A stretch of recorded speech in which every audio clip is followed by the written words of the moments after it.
Holidays-nale, adu namma GT Holidays da. GT Holidays, South India's #1 travel brand. You know you are special when you're with GT Holidays. Peri engineering, arts and science, pharmacy, nursing மற்றும் physiotherapy கல்லூரிகள் சென்னை இந்தியாவில் சிறந்த உள்கட்டமைப்பு கொண்ட கல்லூரிகளில் ஒன்று. 100% வேலை வாய்ப்பினை உறுதி செய்யும் சாதனை. ஆயிரக்கணக்கான பிற கல்லூரி மாணவர்களுக்கும் வேலை தந்த பெருமை. பெரி, எங்கள் கண்களில் உங்கள் கனவுகள். நேர்களே வணக்கம், இது சாணக்கியா. நீங்கள் பார்த்து கொண்டிருப்பது 7 சென்ஸ்.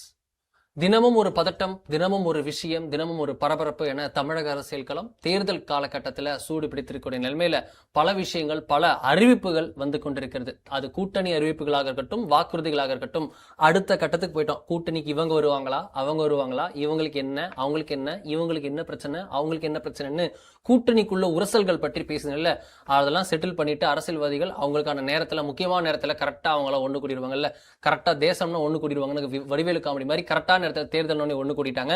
ரொம்ப முக்கியமான காலகட்டத்தில் ஒன்றாக கைகோர்த்து தேர்தல் பணிகளில் இறங்கி விட்டார்கள். அந்த எந்த அளவுக்கு அது இருக்கு அப்படின்றதெல்லாம் வரக்கூடிய நாட்களில் தெரியும். அதற்கு முன்னதாக முக்கியமான அம்யூனிஷன்களாக, ஆயுதங்களாக தேர்தல் வாக்குறுதிகளும் அறிவிக்கப்பட துவங்கி இருக்கிறது. முதல்வர் 5000 ரூபாய் போட்டதிலிருந்து 10,000 ரூபாய்க்கான அறிவிப்பை அதிமுக வெளியிட்டிலிருந்து பல விஷயங்கள் நடந்திருக்கிறது. அந்த வகையில் இன்றும் அதிமுக முக்கியமான விஷயமாக தனது தேர்தல் வாக்குறுதியை முழுமையாக ரிலீஸ் பண்ணிருக்கு அப்படின்றத பார்க்கிறோம். ஏற்கனவே 2 கட்டமாக ரிலீஸ் பண்ணியிருந்தாங்க. இப்போ மீண்டும் ஒரு முறை ரிலீஸ் பண்ணிருக்காங்க அப்படின்றத பார்க்கிறோம். அதை தவிர கூட்டணி செட்டில் ஆகி இருக்கிறது. விடுதலை சிறுத்தைகள் கட்சியில மத்திய அரசுல இருந்து முக்கியமான அறிவிப்புகள் வந்து கொண்டிருக்கிறது. மேற்காசிய விவகாரத்துல சுப்ரீம் கோர்ட்டின் முக்கியமான ஒரு தீர்ப்பும் இருக்கிறது. இது குறித்த பல பின்னணி தகவல்கள் நம்மோடு நமது ஆசிரியர் பகிர இருக்கிறார். இன்று நம்மோடு அதற்காக மீண்டும் இணைந்திருக்கிறார். வணக்கம் சார். 7 சென்ஸ்ல முதல் விஷயமாக பார்ப்பது விசிக திமுக முறுக்குன்னு முறுக்கினாங்க. யார் முறுக்கினாங்க, எப்படி முறுக்கினாங்கன்னு தெரியாத அளவுக்கு 12 இல்ல 5 இல்ல எங்களுக்கு 9 இல்ல எங்களுக்கு 7 அப்படின்னு 8 அப்படின்னு வந்து இப்போ சீல் ஆகி இருக்கிறது. இதுல எப்படி புரிஞ்சுக்கணும்? முதல்ல 12 கேட்டாங்க, கடைசியில 8 செட்டில் ஆயிட்டாங்க அப்படின்னு திமுகவின் வெற்றி அப்படின்னு பாக்கணுமா? இல்ல இவங்க வந்து 6ல சுருக்க பார்த்தாங்க, 8 வாங்கிட்டாங்க, மித்தவங்களுக்கு ஈக்குவலா இவங்க கிடையாதுன்றத திருப்பி ப்ரூவ் பண்ணிட்டாங்க, சோ இவங்க விசிகாவுக்கு வெற்றி அப்படின்னு பாக்கணுமா? வென்றது யார்? வென்றது வந்து 2 பேருமே தான். அதாவது ராஜதந்திரத்துல திரு ஸ்டாலின் அவர்கள் வெல்கிறார். தொடர்ந்து கூட்டணி கட்சிகளை தக்க வைப்பது, சம்மதிக்க வைப்பது, அவர்கள் கொடுப்பது அப்படிங்கிறது. நாம வந்து வழக்கமான கட்சி இல்லை, நான் வந்து எல்லாரோடும் சேர்த்து அடக்கக்கூடிய கட்சி இல்லை அப்படிங்கிறத நாம வந்து மது ஒழிப்பு மாநாடு விடுதலை சிறுத்தைகள் கட்சி நடத்தின போது, கிட்டத்தட்ட ஒரு 1.5 வருஷத்துக்கு முன்னாடி நடத்தின போது நம்ம சொன்னோம், அவர்கள் இந்த 666ங்கிற பட்டியலுக்குள்ள போகல, தன்னுடைய பலத்தை காட்ட விரும்புறாங்க, தங்களுடைய பேர வலிமையை காட்டுறாங்க. நீங்க வந்து மற்ற கட்சிகளோடு சேர்ந்து என்னை அடக்க முடியாது அப்படின்னு காட்டுறாங்க. இப்போ வந்து பாத்தீங்கன்னா முன்னாடி திமுக, காங்கிரஸ், மற்ற எல்லாம் ஒண்ணு அப்படிங்கிற ஒரு நிலைமை இருந்துச்சு. அதுக்கப்புறம் இப்ப வந்து பாத்தீங்கன்னா திமுக, காங்கிரஸ், விடுதலை சிறுத்தைகள், 2 கம்யூனிஸ்ட், அப்புறம் மதிமுக அப்படின்னு ஒரு 4 லேயரை கிரியேட் பண்ணிட்டாங்க. அப்ப வந்து அதுல வந்து டாப் 3rd கட்சியா வந்து திமுக, காங்கிரஸுக்கு அடுத்து இந்த கூட்டணி பெரிய கட்சி தான் அப்படிங்கிறத நிரூபிச்சு கொண்டு போய் நிப்பாட்டி வச்சிருக்கான்னு பாக்குறோம். இதுல வந்து நம்ம ஏற்கனவே பலமுறை சொன்ன மாதிரி வேற பாலை வந்து போட்டா பேசிக்கான விஷயம் வந்து தீரும் அப்படிங்கிறது திருமாவளவன் ரொம்ப நல்லா தெரிஞ்சது. ஏற்கனவே வந்து பேச்சுவார்த்தை குழுட்ட போய் அதிகார பகிர்னா என்னன்னு அப்படின்னு அவங்களுக்கு வந்து விளக்கி சொல்லிட்டு வந்தேன் அப்படின்னாரு. நேத்து வந்து ஒரு கூட்டத்தை போட்டுட்டு ராஜ்யசபா சீட்டை கேட்போம் அப்படின்னாரு. அப்போ வந்து என்னடா புதுசா கூட்டிட்டே போகுது, லேட்டாக ரேட்டு கூட்டிட்டே போகுது அப்படிங்கிற மாதிரி வந்தோன்னா டக்குன்னு வந்து கூட்டு வச்சுன்னு 24 வருஷம் நேற்று கூட்டம் போட்டு பேசும்போது அடுத்த 20 வருஷம் வந்து முடிச்சு விட்டாங்க. 8 சீட்டுங்கிறது 8 சீட்டுங்கிறது அவங்களுடைய கட்சி கம்மியான நம்பர் போல வெளியே தோற்றம் அளிக்கலாம், மற்ற but very good number without invert. இது வந்து இதற்கு முன்னாடி கிட்டத்தட்ட 10-15 வருஷம் முன்னாடி வந்து ஜெயலலிதா அவர்கள் கொடுத்த சீட் 8-9 சீட்லாம் வந்து முன்னாடி அவங்க கொடுத்திருந்தாங்க. 11 சீட்லாம் அவர் வாங்கியிருந்தாங்க. அதுக்கப்புறம் வந்து கம்ப்ளீட்டா டவுன் ஃபாலாவே போயிட்டு இருந்துச்சு. இப்ப வந்து இந்த ஒரு கட்சி தான் இன்னைக்கு காங்கிரஸுக்கு பிறகு அப்பர் ஹேண்ட் எடுத்து மேல வளர்ந்துருக்காங்க. போன முறை 25 போட்டிக்கிட்ட காங்கிரஸுக்கு வந்து இந்த மாதிரி 28 கொடுக்கப்பட்டிருக்கு. போன முறை 6 போட்டியிட்ட விடுதலை சிறுத்தைகளுக்கு வந்து இந்த மாதிரி 8 கொடுக்கப்பட்டிருக்கு. 2 கம்யூனிஸ்ட்ல இருந்து மதிமுக எல்லாருக்குமே அவர்கள் போட்டியிட்ட தொகுதிகள் குறைக்கப்பட்டிருக்கு. அப்ப தனக்கு கூட்டப்பட்டிருக்கிறதே அவங்களுடைய கட்சி ஒரு முக்கியமான இடத்தை தக்க வைத்திருக்கிறது தமிழக அரசியல் அவர் திரும்ப சொல்வது போல அதை நிரூபிக்கும் விதமாக வந்திருக்காங்க. ஒரு பார்கெனிங் பவர்ல யாரை கன்வின்ஸ் பண்ண முடியும் அப்படிங்கும் போது எல்லாரையும் சிஎம் கன்வின்ஸ் பண்ணிட்டாரு. திருமாவளவர்கள் சிஎம்ஏ கன்வின்ஸ் பண்ணிட்டார். அதுதான் முக்கியமான. பட் இதோட கெயின் வந்து எகைன் வந்து சிஎம்க்கு தான். அதுல வந்து குழப்பம் இல்லை. திமுக தலைவராக இருக்கக்கூடிய திரு ஸ்டாலினுக்கு ஒரு கெயின் என்ன, அவர் வந்து ஒரு முக்கியமான கூட்டாளி, அதுல வந்து குழப்பம் இல்லை. பட்டியல சமூகத்துக்கான கிட்டத்தட்ட ஒரு ஏக பிரதிநிதியாக, பெரும் பங்கு பிரதிநிதியாக திரு திருமாவளவன் தான் இருக்காரு. அவர் வந்து வெளியேறினார் அப்படின்னா ஒரு பெரிய செட்பேக் ஆகும். காங்கிரஸ்க்கு அந்த பதட்டம் தான் வந்துச்சு. இவர் வெளியேற மாட்டார், அது வேற விஷயம். ஆனா வெளியேறவும் மாட்டார். நேற்று வந்து அவர்கள் தீர்மானம் நிறைவேற்ற போதே மதச்சார்பற்ற ஜனநாயக முற்போக்கு கூட்டணி, பாசிச சக்திகளை தடுப்போம், திமுக கூட்டணியை வெற்றி பெற வைப்போம் முதல் தீர்மானம் எல்லாம் போறாரு. சோ நாங்க உள்ளதான் இருப்போம், அதுல உங்களுக்கு குழப்பம் இல்லை. அதனால வந்து டோன்ட் டேக் அஸ் கிராண்டட், நீங்க வந்து அதுக்காக நீங்க விட்டு போயிட முடியாதுங்கிற ஒரு கணக்கு. அப்ப அதுல வந்து திருமாவளவன் ரொம்ப பியூட்டிஃபுல்லான அந்த ராஜேந்திரத்துல மூவ் பண்ணிருக்காரு. ஆப்வியஸா திரு ஸ்டாலினுக்குமான வெற்றி தான். இது வந்து எல்லா கட்சிகளுக்குமான அந்த மக்கள் நல கூட்டணியில இருந்த கட்சிகளுக்கே ஒரு பாடம். நீங்க 5 வருஷம் சும்மா இருந்துட்டு கடைசியில் 5ஆவது நாள் வந்து 5ஆவது வருஷத்துல வந்து எங்களுக்கு கட்சி கூட சீட் கொடுங்கன்னா கதைக்காவது. திருமாவளவன் அவர்கள் விடுதலை சிறுத்தைகளை ஆக்டிவா வச்சிருந்த மாதிரி மற்ற கட்சிகள் ஆக்டிவா இல்ல. திடீர்னு மனுஸ்மிருதி ஒழிப்பு போராட்டம் அப்படிம்பார்.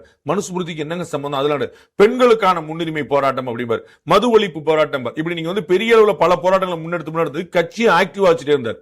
இப்ப அதிமுக கூட்டணியில வருத்தத்தில் இருந்த தமாகவோ, இந்த பக்கம் இருந்த 2 கம்யூனிஸ்ட் கட்சிகளோ, மதிமுகவோ, இவர்கள் வந்து கட்சி பணியை வந்து தங்களுடைய கட்சியை வலுப்படுத்த செஞ்சிருக்காங்கன்னு பார்த்தா எல்லாம் கடைசி நேரத்தில் ஒரு மாநாடு போடுவாங்க, மண்டல மாநாடு, மாநில மாநாடு. அப்படி வந்து ஒரு கட்சி வளர்ந்து நின்ற முடியாது. தேமுதிக அந்த தான் ஏற்பட்டுச்சு. பட் வந்து லக்கிலி இந்த பேர வலிமை 2 பக்கம் அவங்க ஓபன் பண்ணி வச்சதுனால அதுல வந்து அவங்களுக்கு பெரிய லக்கு நடிச்சதுன்னு பாக்குறோம் நம்ம. சோ வந்து திருமாவளவர்கள் ரொம்ப பியூட்டிஃபுல்லா காய் நகர்த்தி ரொம்ப தெளிவா அதை மூவ் பண்ணி தன் பக்கம் வந்து அந்த பால திருப்பி இருக்கிறார். அது மிகப்பெரிய வெற்றி அவருக்கு தான். பட் 2 பேருக்குமே ஈக்குவல் வெற்றி தான் அதுல பார்க்கணும். ஏன்னா கெய்னர் அவருங்கிறதுனால. இந்த இது முடியறதுக்கு நேற்று வரைக்கும் பார்த்தோம்னா திரு வன்னியரசு அவர்கள் பதிவேற்றிருந்தார், நாங்க முன்னோட இந்த கட்சியில தேர்ந்துச்சானா நாங்க அப்படி இல்ல, நாங்க வலிமையாக இருப்பதுதான் பாஜகவை எதிர்ப்பதற்கான அந்த போர்ல முக்கியமான விஷயம் அப்படின்லாம் சொல்லி இரட்டை இலக்கத்தில் போட்டியிடுவோம் அப்படின்னு தீர்மானம்லாம் நிறைவேற்றினாங்க உயர்நிலை கூட்டத்தில் அப்படின்றத பார்த்தோம். இதெல்லாம் பார்க்கும்போது ஒரு லாஸ்ட் 24 ஹவர்ஸ்ல ஒருவேளை விசிக கடைசி நிமிஷத்துல ரொம்ப இது பண்ணி இவங்க புதுச்சேரியில வேற காங்கிரஸ் ஒரு போட்டி வேட்பாளர் நிப்பாட்டினாங்க, அங்க வேற புதுச்சேரியில அந்த கூட்டிலிருந்து விலகினாங்க. இதெல்லாம் பார்க்கும்போது ஒருவேளை விசிக கூட்டணியிலிருந்து வெளியேறுவோம், இல்ல டிவிகேக்கு அந்த வாக்குகள் போயிருமோ, ஒருவேளை கூட்டணியில இருந்தாலும் தொண்டர்கள் மத்தியில திமுக மீது ஒரு வெறுப்பு, அந்த கூட்டணி மேல ஒரு வெறுப்பு வந்து அது டிவி கேட்க ஓட்டு போயிருமோ அப்படின்றதுனால அதை பாசிஃபை பண்ணணும்னு திமுக டக்குன்னு இறங்கி வந்தது அப்படின்னு ஒரு பார்வை இருக்கிறது. அது உண்மைதானா? ரெண்டுமே வந்து 2 பிரிவா இதுல பார்க்கணும். ஒன்னு கூட்டணி விட்டு வெளியேறி இருப்பாரா அப்படிங்கிறது. கூட்டணி விட்டு வெளியேறி இருக்கவே மாட்டார், எந்த குழப்பம் இல்ல. அவர் வந்து நேத்து தீர்மானங்கள்லயே முதல் தீர்மானமே திமுக கூட்டணியை வெற்றி பெற செய்யணும் அப்படின்னு தான் போகுது. அதற்கப்புறம் இன்னைக்கு காலையில வந்து சொல்லும் போதே நாங்க வந்து ராஜ்யசபா சீட்டு பிராக்டிகலி சாத்தியமில்லை எங்களுக்கு தெரியும். 2028 பத்தி தான் பேசிட்டு இருக்கோம். இரட்டை இலக்கம் எங்களுடைய ஆசை, ஆனால் நடைமுறை சாத்தியம் என்ன என்பது தெரிந்தால் நாங்கள் பேசுவோம்னு இன்னைக்கு காலையிலே சொல்றாரு, அந்த பேச்சுக்கான முன்னாடியே சொல்றாரு. சோ அவருக்கு வந்து நிதர்சனம் தெரிகிறது. அது வந்து ஒரு கணக்கு நம்ம வந்து போட்டா பாருங்க, நான் வந்து கூட்டிக்கிட்டே போயிருவேன். இரட்டை இலக்கம் ராஜ்யசபா ஆட்சியில பங்கு அதிகாரத்து பங்கு இப்படி மாறி மாறி பேசிட்டு. சோ நீங்க வந்து பேசிக்கான விஷயத்தை நீங்க குறைச்சிட முடியாதுங்கிற விஷயம் அது மெயின் பாயிண்ட். ஆனா அவருக்கு வந்து நிதர்சனம் தெரியும். கூட்டணி விட்டு வெளியே போக மாட்டாருங்கிறதுல எந்த குழப்பம் இல்ல.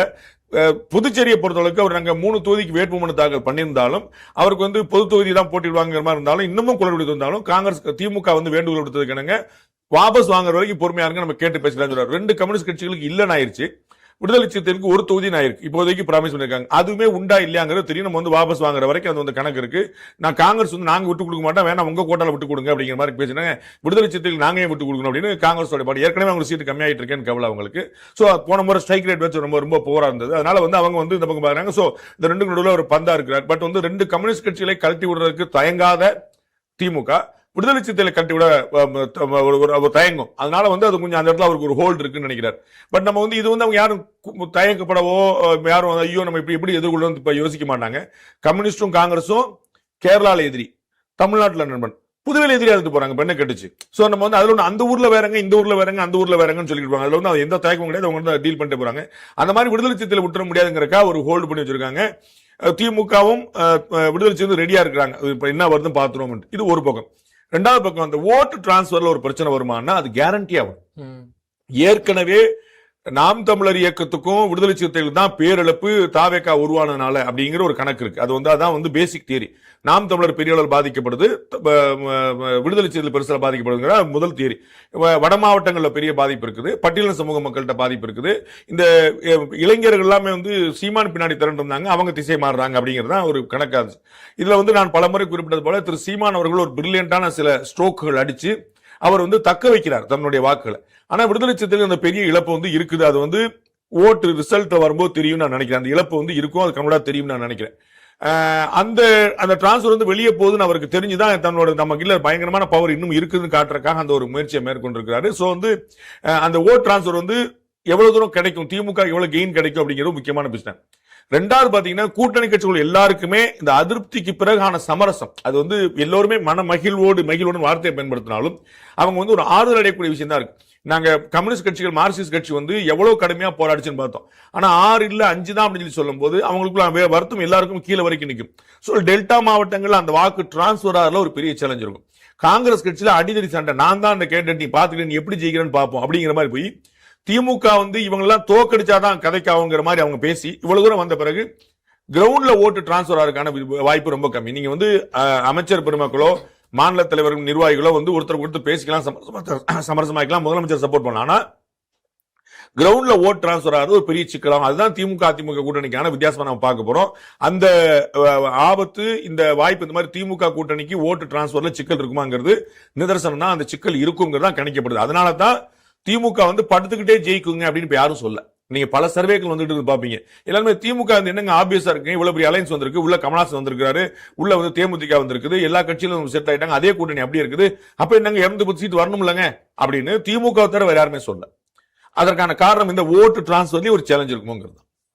ஓகே, இது ஒரு புறம் இருக்க நம்ம பாக்குறோம், இன்னைக்கு சுப்ரீம் கோர்ட் ரொம்ப முக்கியமான ஜட்ஜ்மெண்ட், ஆந்திராவுடைய ஹைகோர்ட்டுடைய ஜட்ஜ்மெண்ட்டை வந்து சரி என்ன சொல்லுது, இது வந்து சுப்ரீம் கோர்ட் இந்த தீர்ப்பை கொடுத்திருக்கிறது. மதம் மாறினால் அவர்கள் ஷெட்யூல் காஸ்ட், அதாவது எஸ்சி பட்டியலில் வர மாட்டார்கள்.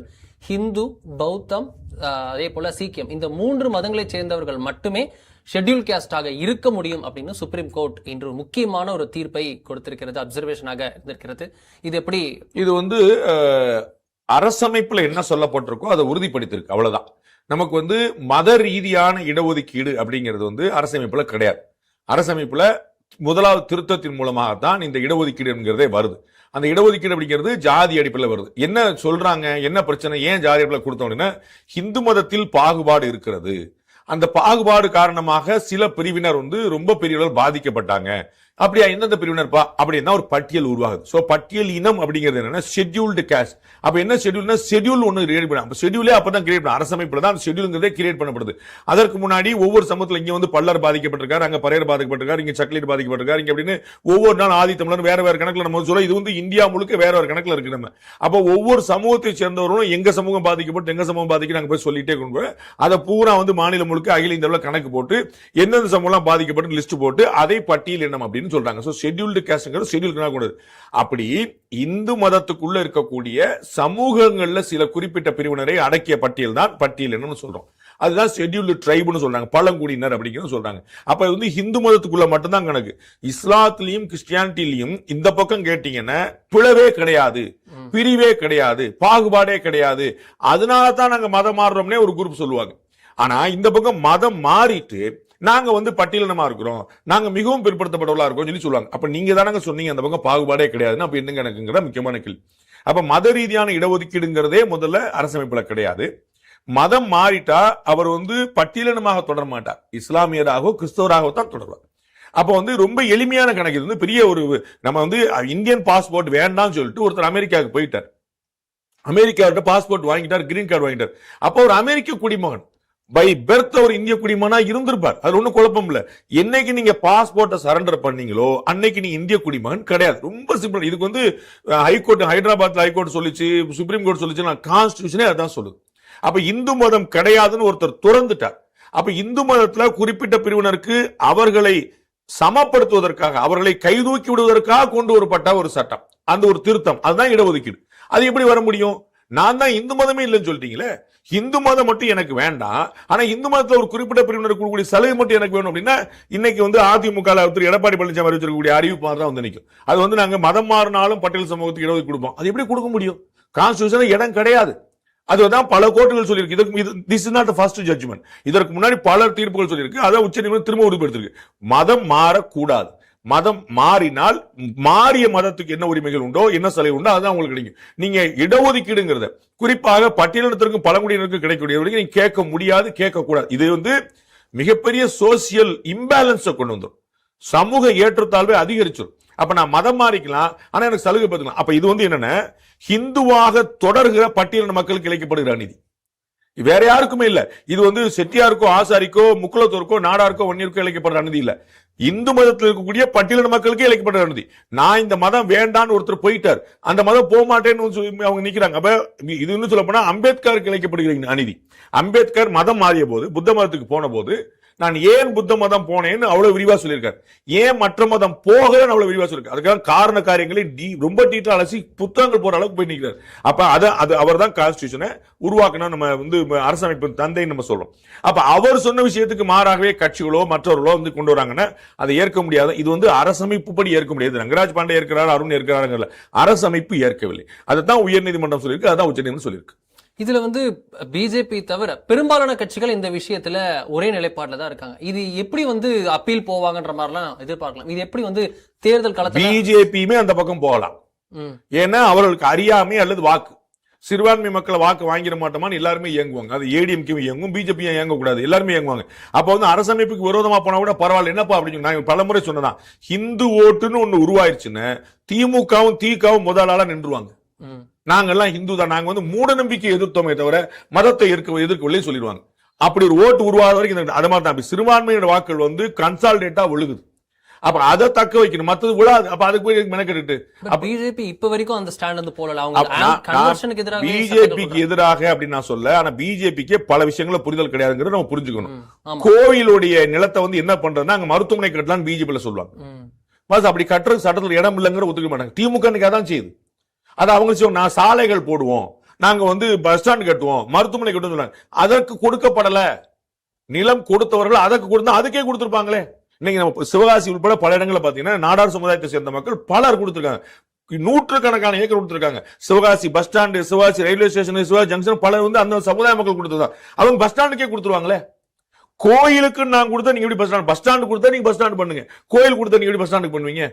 உங்களுக்கு ஆனா பாஜகவும் சொல்லும், நாங்க வந்து பொது பயன்பாட்டுங்கிற என்னங்கிற கணக்குல காமன் காசு அப்படின்னு என்னன்னு இருக்குது. அது கோயில் தொடர்பான விஷயங்களுக்கு நம்ம கொடுக்கணும். அப்ப நான் கல்லூரி அமைக்கிறேன்னு போட்டு இவங்க வெளியில தோற்றம் அளிக்கிற வேலை நாங்க வந்து சமுதாய சேவை செய்யறோம். சமுதாய சேவை நாங்க செஞ்சுக்கிடுவோம். யாருங்க? கோயில் செஞ்சுக்கிடுவோம். நீங்க என்ன செய்யறது? அது இந்த கடத்தேங்காய் எடுத்து வலிப்பிள்ளாருக்கு உடைச்ச மாதிரி அது கடைக்காரன் உடைச்சுக்கிட்டோம். நீங்க என்ன உடைக்கிறது? அந்த கோயில்ல இருந்து நீங்க செய்யட்டும். அது என்ன அறளைத்துறை ஒன்று உருவாக்கிடுவீங்க, அதுக்கு ஒரு ஐஎஸ் ஆஃபீஸர் போட்டுருவீங்க, அது உங்க பஸ் ஸ்டாண்ட் நீங்க கட்டிக்கிடுவீங்க, கலெக்டர் நீங்க கட்டிக்கிடுவீங்க, உங்களுடைய இடத்துக்கு பூரா கோயில் இடம் தான் கணக்கா?